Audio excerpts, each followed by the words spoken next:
Hi, I'm Waterloo Mayor Dave Jaworsky, and the book that I want to highlight today is You Got This by Dr. Ivan Joseph, and it's the Mastering the Skill of Self-Confidence. I'd really like to thank the team for putting this book review together, and I'm happy to participate. So Dr. Ivan Joseph, he relocated to Waterloo region in October 2020. And as you all know, that's during the pandemic. And so he's now the Waterloo University Vice President of Student Affairs.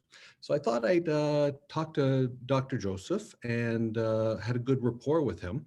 And I found out that he had done this book and this a TEDx talk on motivating people, particularly sports. So I thought of our poor sports organizations, nearly 50 of them here in Waterloo, focused on kids, all these volunteers trying to help out Waterloo Minor Soccer, Waterloo Minor Hockey, the Ravens, so many others. And I asked Dr. Joseph, because he said, is there anything I can do for you?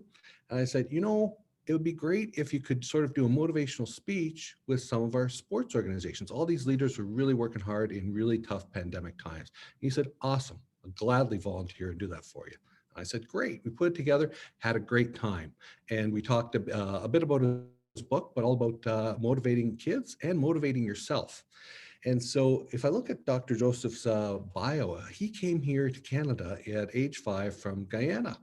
And I'll quote from the book here. It was a classic immigrant upbringing where nothing is taken for granted. It was also a life filled with the love of family and the certainty that only hard work will get you to where you want to go.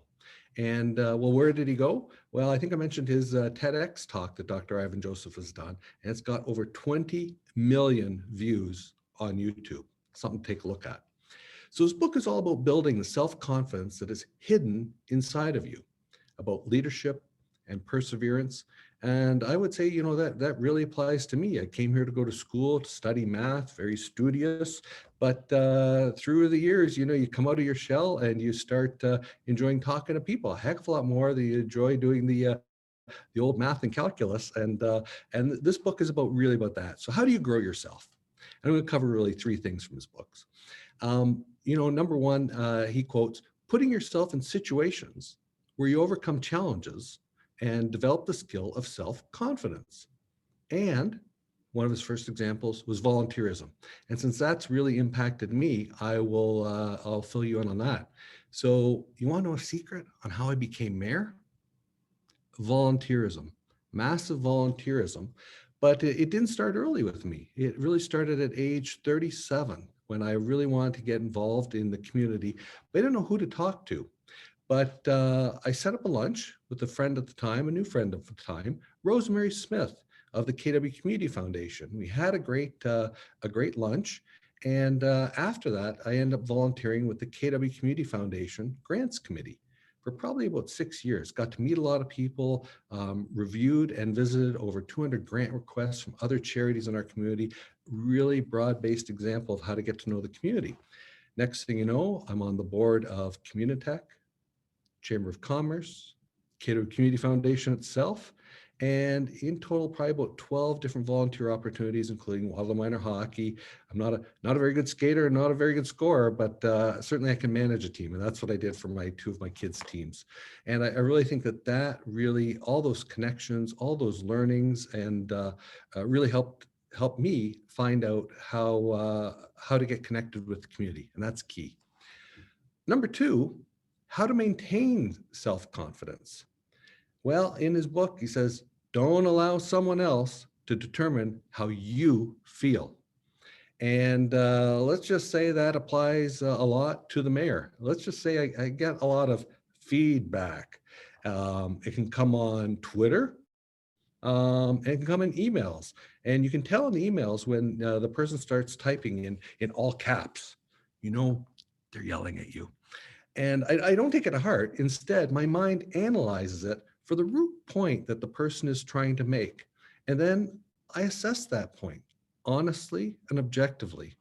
And I don't take it personally. So that's one thing I've learned, is to park all that noise, park all that yelling, even though virtual yelling, and to take it for what it's worth, and then see, what it means to me in my decision making. And moreover, when I'm asked for feedback or want to pass along an idea, I always give it with the caveat, you can take it or you can leave it, because it won't harm me. But if for some reason this is not the right feedback for you, don't feel bad. You don't have to take my feedback. I just you asked, so I gave, and I'm fine with that. Now, the next one is how to build a high performance team. And this was the third thing that resonated with me a lot. Um, Emphasize the positive when giving feedback.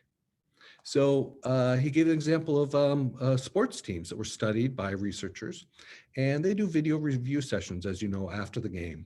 And university researchers compared two approaches.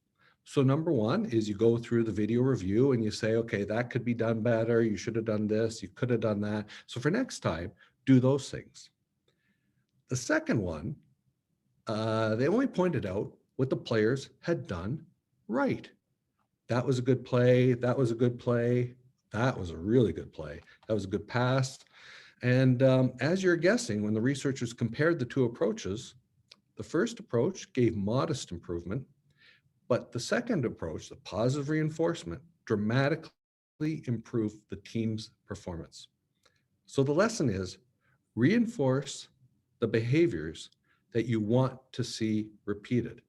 This applies in sports teams. This applies in your personal life. This applies at work. Works well with kids, so give it a try.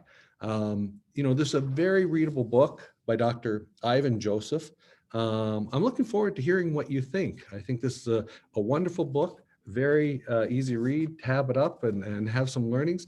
And when I do read a book on leadership or other types of skills, I'm not looking to gather all 100 ideas out of there. At the end of the day, if you can take 3, 4, 5 nuggets, don't overwhelm yourself. Take a few nuggets and see how they can be applied to your life and give them a try. And I'll just end with what one of the quotes from the book. It's from Mother Teresa. I can do things you cannot. You can do things I cannot. Together, we can do great things. Have a good read, everyone. I'm Waterloo Mayor Dave Jaworsky.